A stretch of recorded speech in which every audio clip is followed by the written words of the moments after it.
ഹാലേൽ ഹാലേൽ വാഴ്ത്തി പാടിൻ. നേലിറയർ ബേഥലഹേമിൽ വാഴ്ത്തിയപ്പോ വാഴ്ത്തിപ്പാടിൻ. ദൈവാത്മജനേ വാഴ്ത്തിപ്പാടിൻ. ദൈവാത്മജനേ. ത്രിയേക ദൈവത്തിന് സ്തുതി. പരിശുദ്ധ സഭ രക്ഷാകരമായ ജനന പെരുന്നാളിനായി ഒരുങ്ങുന്ന എൽദോ നോമ്പിൻ്റെ ഈ നാളുകളിൽ വിശുദ്ധ മത്തായി ശ്ലീഹ എഴുതിയ സുവിശേഷം 1-ാം അധ്യായം അതിൻ്റെ 18 മുതൽ 25 വരെയുള്ള വചനഭാഗങ്ങൾ ഇന്ന് നമുക്ക് ധ്യാനിക്കാം.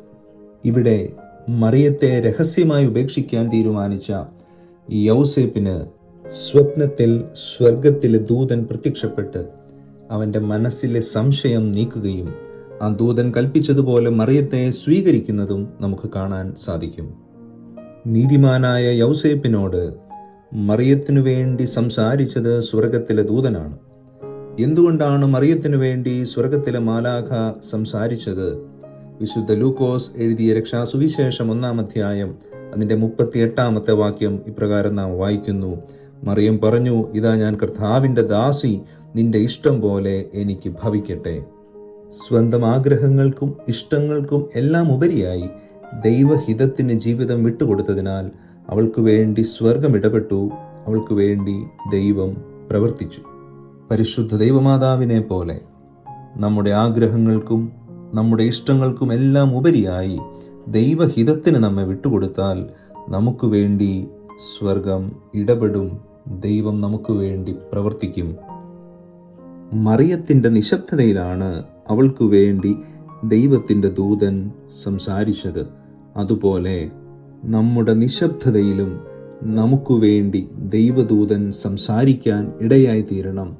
ദൈവം ഇടപെടാൻ ഇടയായി തീരണം. അപ്രകാരം ദൈവസ്നേഹത്തെ പ്രതി നമുക്കും നിശബ്ദരാകാൻ പരിശീലിക്കാം.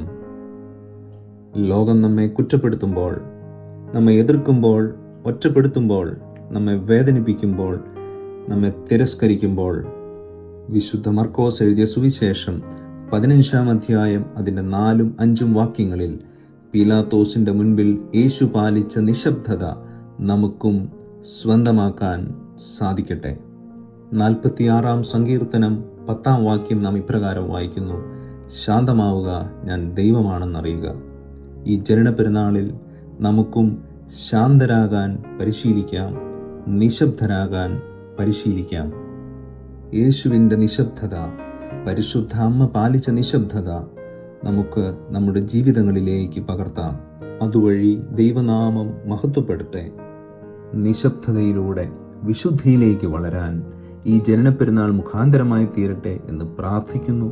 എല്ലാവർക്കും ജനനപ്പെരുന്നാളിൻ്റെ എല്ലാ നന്മകളും ആശംസിക്കുന്നു. ദൈവം അനുഗ്രഹിക്കട്ടെ.